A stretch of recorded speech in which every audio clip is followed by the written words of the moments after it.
Hello, good morning, dear student. I am Fulsing Yogi from Sri Digambar Institute of Technology, Mahandaris Mode, Dosa. Today, I will be discussed about depreciation parts, estimate subject, BTech, Civil, 6th semester, according to R2 syllabus. Previous video के अंदर अपन discuss कर रहे थे कि depreciation जो part वाला part है उसको किस तरीके से फाइंड आउट किया जाता है, उसके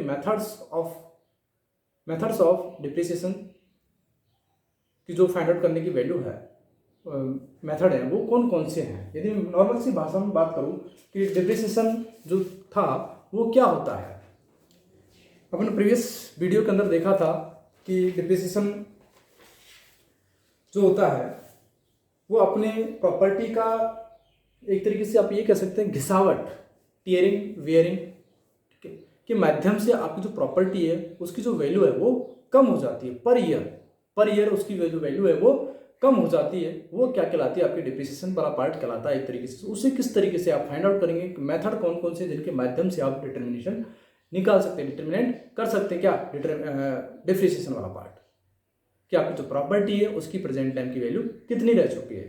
तो अपन ने फर्स्ट डिस्कस कर लिया था स्ट्रेट लाइन मेथड से।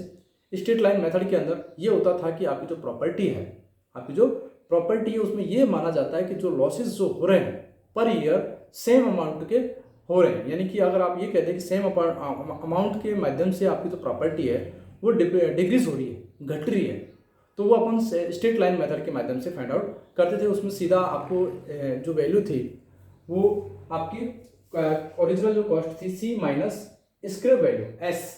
स्क्रैप वैल्यू आपकी जो प्रॉपर्टी है उसकी 10 जितनी कॉस्ट होती है उसका 10% मानते हैं कि आपकी जो प्रॉपर्टी है उसको डिसमेटल करने के बाद उसकी जो वैल्यू बचती है वो 10% बचती है। तो उसको माइनस करके आपकी जो प्रॉपर्टी की कितनी ईयर की एज है उसका डिवाइड कर देते थे स्ट्रेट लाइन में। यह आपकी डी फाइंड आउट हो जाता था। डिप्रिसिएशन वाला जो पार्ट है कि इतना आपकी जो वैल्यू है प्रॉपर्टी की वो डिक्रीज हो गई है, डिक्रीज हो चुकी है। इस तरीके से अपन फाइंड आउट करते थे। एन की जो वैल्यू है यहाँ पर एन जो है कैपिटल से कर दो, ये पर ईयर होता था, ईयर्स होता था, ईयर यानी आपकी जो प्रॉपर्टी वो कितनी साल की उसकी लाइफ है उसका डिवाइड करना होता था कि आपकी जो वैल्यू है वो सेम अमाउंट में यदि डिक्रीज हो रही है पर ईयर, तो इस मेथड को आप फाइंड आउट कर सकते थे। इस मेथड से आप फाइंड आउट कर सकते थे। क्लियर। नेक्स्ट यदि आप ये कहें कि सेकंड जो मेथड था, इसका सेकंड मेथड जो है वो ये है constant percentage method. Constant percentage method कि आपकी जो प्रॉपर्टी है वो एक कांस्टेंट परसेंटेज के माध्यम से डिक्रीज हो रही है पर ईयर जो उसकी डिक्रीज जो वैल्यू हो रही है वो कांस्टेंट परसेंटेज से हो रही है, कांस्टेंट परसेंटेज से उसकी वैल्यू डिक्रीज हो रही है। उसे इस तरीके से फाइंड आउट करेंगे, इस मेथड से फाइंड आउट करेंगे। Suppose that this method assume that the property losses, जो प्रॉपर्टी का आपको जो लॉसेस हो रहे हैं, लॉस जो हो रहा है, it value by a constant percentage, यानी एक कांस्टेंट परसेंटेज में वो यदि वैल्यू डिक्रीज होती है तो आप कौन सा मेथड यूज करेंगे, कांस्टेंट मेथड यूज करेंगे, of its value at the beginning of every year, यानी स्टार्ट इसका मतलब होता है स्टार्ट, यानी कि आपके जो ईयर स्टार्ट होते हैं प्रत्येक ईयर में स्टार्टिंग में जो इसकी वैल्यू है वो एक आप ये कहेंगे कि इतने साल बाद में इतना परसेंट ये आपकी वैल्यू डिक्रीज हो जाएगी, इसकी वैल्यू डिक्रीज हो जाती है। तो वो आपकी डिप्रिसिएशन वाला पार्ट जो फाइंड आउट करेंगे वो किससे करेंगे, कांस्टेंट परसेंटेज मेथड से फाइंड आउट करेंगे। इसका जो वैल्यू है वो डी, किससे, इसका जो फॉर्मूला है इस तरीके से फाइंड आउट करेंगे आप डिप्रिसिएशन वाला पार्ट। डी बराबर 1 माइनस एस अपॉन सी ब्रैकेट 1 अपॉन की पावर में 1 अपॉन एन। एन यहाँ पर क्या है, ईयर्स में है, और लाइफ ऑफ प्रॉपर्टी में इधर लिख देता हूं वेयर एज जैसे मैं बताया था कि डी देखा है आपका या annual depreciation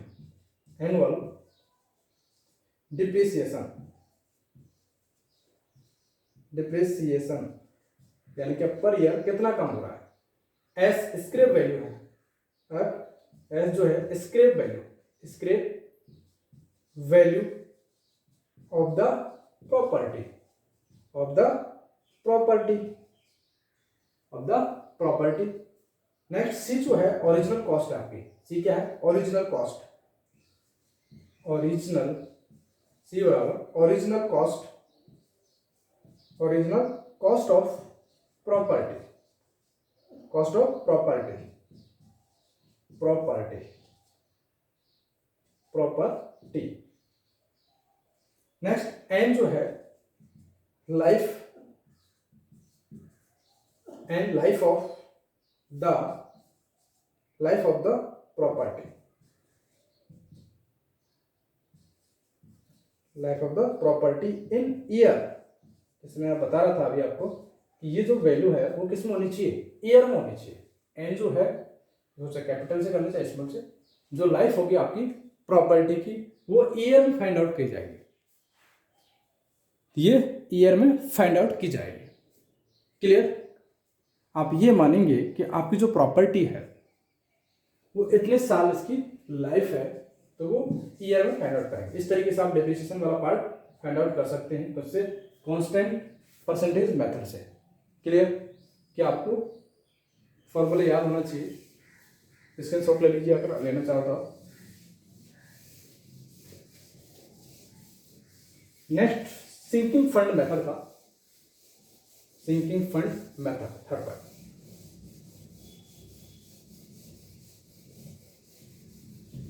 sinking fund method, sinking fund method के बारे में आपने पहले भी अलग से देख लिया था कि सिंकिंग फंड क्या होता है कि आपकी जो प्रॉपर्टी है उसे यदि आप दोबारा से डिसमेंटल करने के बाद, यदि आप ये कहें कि उसकी लाइफ जो है खत्म होने के बाद उसे दोबारा से यदि बना रहे हैं आप, तो उसके लिए जो फंड जमा किया जाता है वो सिंकिंग फंड होता है। तो सिंकिंग फंड के माध्यम से डिप्रिसिएशन किस तरीके से निकालेंगे, पर या आप जो सिंकिंग फंड के अंदर भी क्या करते थे, किस्त जमा कराते थे, क्या करते थे, किस्त जमा कराते थे,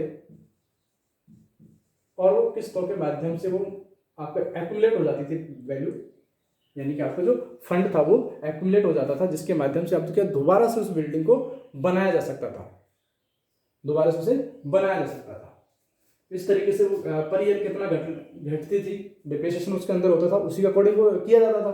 तो वही आप क्या कर रहे हैं, आप डिप्रिसिएशन निकाल रहे हैं पर, तो वो क्या होता था एक तरीके से आप ये कहेंगे किस्त उसकी जमा कराते थे अपन, तो वही किस्तों का यहाँ पर क्या डिप्रिसिएशन हो रहा है।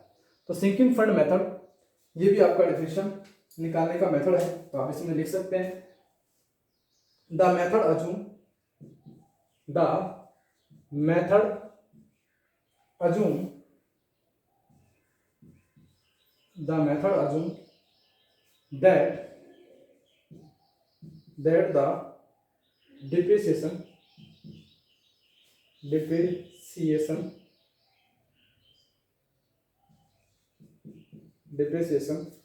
is equal on the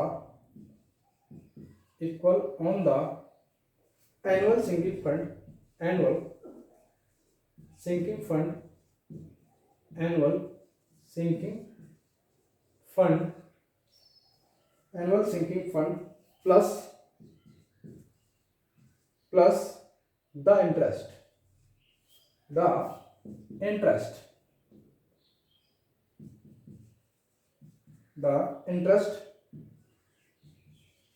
on the fund, जो आप फंड जमा करा रहे हैं उसका इंटरेस्ट भी आपको ऐड करना पड़ेगा for that year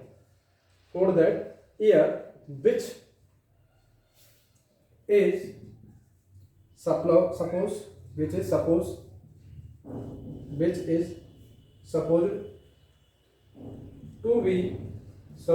to be invested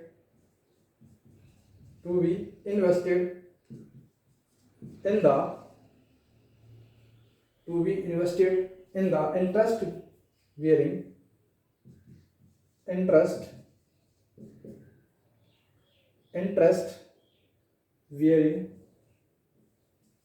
interest bearing securities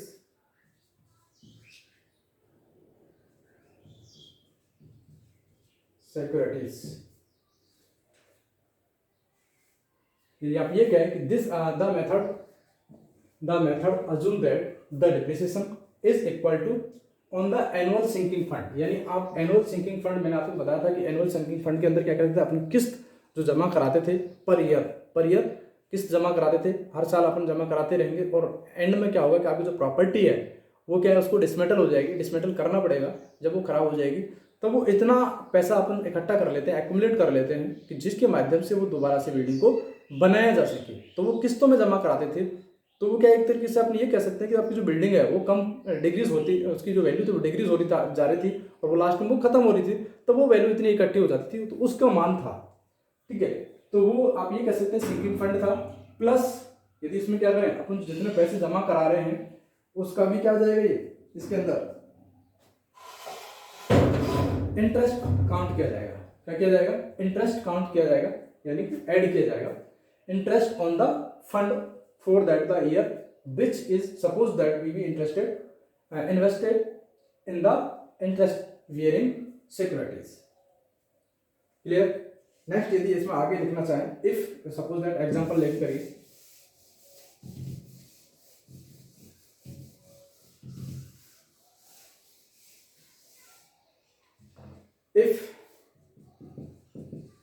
if A is the annual sinking, A is the annual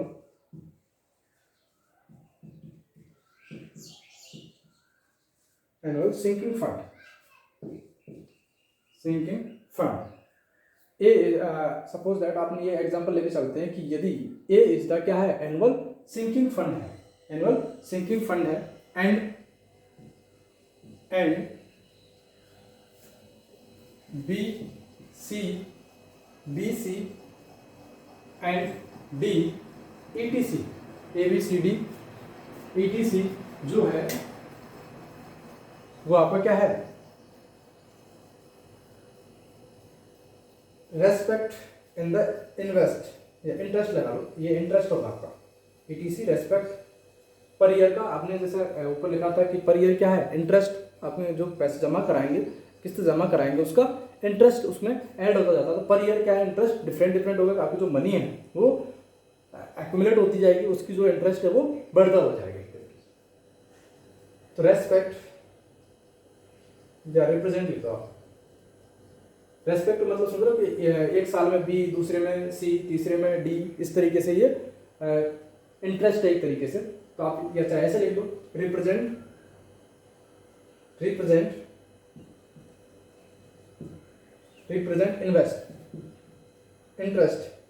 interest represent interest on the sinking fund for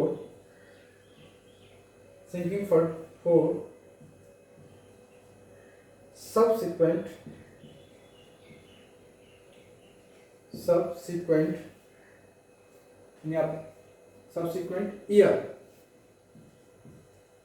years।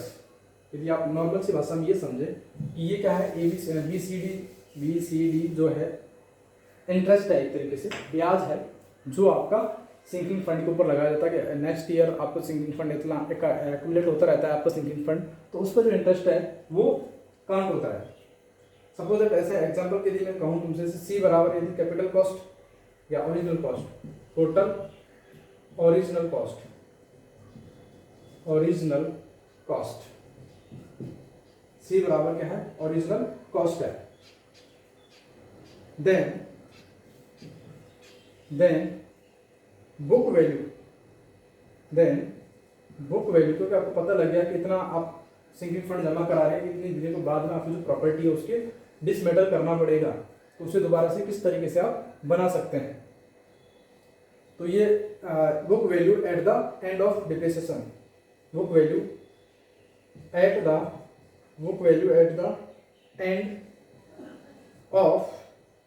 End of depreciation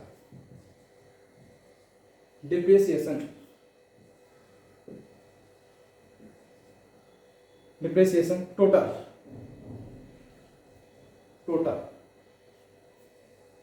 ऊपर लिखता हूं, एक बार देख लीजिए, book value at the end of depreciation total. आपको simple सी भाषा इसमें क्या है, बुक वैल्यू फाइंड आउट करेंगे, आपको पता लग गया कि पर ईयर जो इसकी वैल्यू है वो इतनी डिक्रीज हो रही है, इतनी डिक्रीज हो रही है, उससे साथ में ऐड करते हुए चलते अपन, और उनका यदि जमा करा रहे हैं अपन तो उनका इंटरेस्ट भी आपको काउंट करना पड़ेगा। सपोज दैट यदि मैं तुमसे कहूँ फर्स्ट ईयर, पहले साल में जो अपना था, तो ये जो वैल्यू थी उसकी सिंकिंग फंड की वही रहेगी, ठीक है। दूसरे यदि मैं बात करूँ टोटल डिप्रिसिएशन जो है वो क्या होगा, ए होगा, टोटल डिप्रिसिएशन जो होगा वो ए होगा।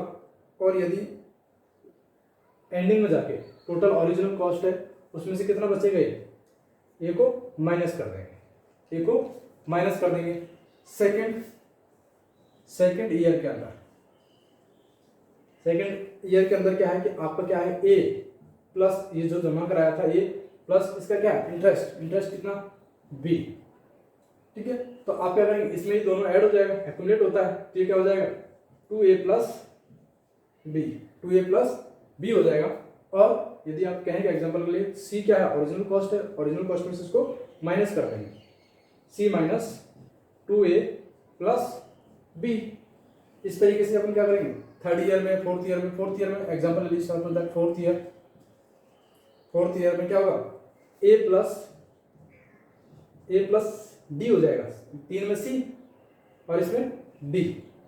अब इसमें कितना ऐड हो जाएगा, 4a प्लस डी, इसमें इस तरीके से माइनस कर देंगे, माइनस सी माइनस 4a प्लस बी। ये क्या है आपका कि एनुअल सिंकिंग फंड की जो वैल्यू है, एनुअल सिंकिंग फंड की जो वैल्यू है वो है। यदि आप यहाँ लिखना चाहें total depreciation, total depreciation, depreciation, total depreciation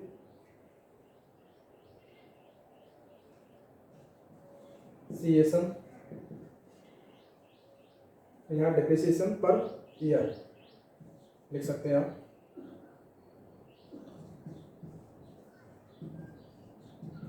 depreciation for the year, for the year, ये लिखा फॉर द ईयर, एक साल में।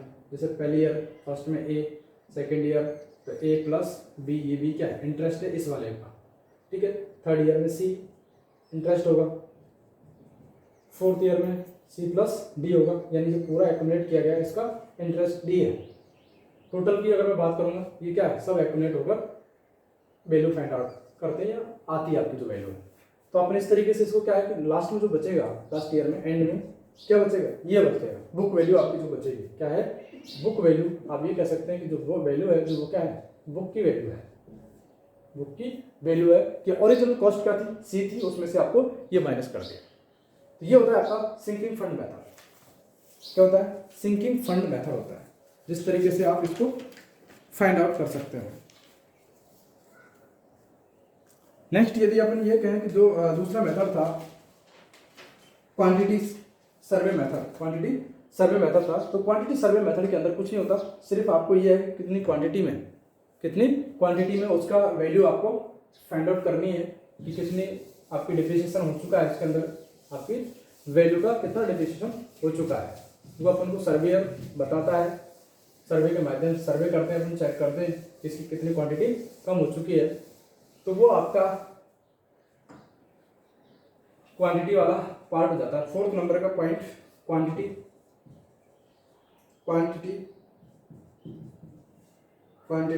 सर्वे, क्वांटिटी सर्वे मेथड,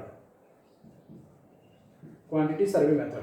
तो आप इसमें क्वांटिटी देख के सर्वे करेंगे, जहाँ भी आपकी प्रॉपर्टी है वो सर्वे करके आपने देखा कितनी क्वांटिटी डिक्रीज हो चुकी है, तो उसकी वैल्यू उस तरीके से आप फाइंड आउट कर सकते हैं और बता सकते हैं। तो ये आपके मेथड थे उसके डिप्रिसिएशन पार्ट निकालने के, कि इन मेथडों के माध्यम से आप डिप्रिसिएशन निकाल सकते हैं।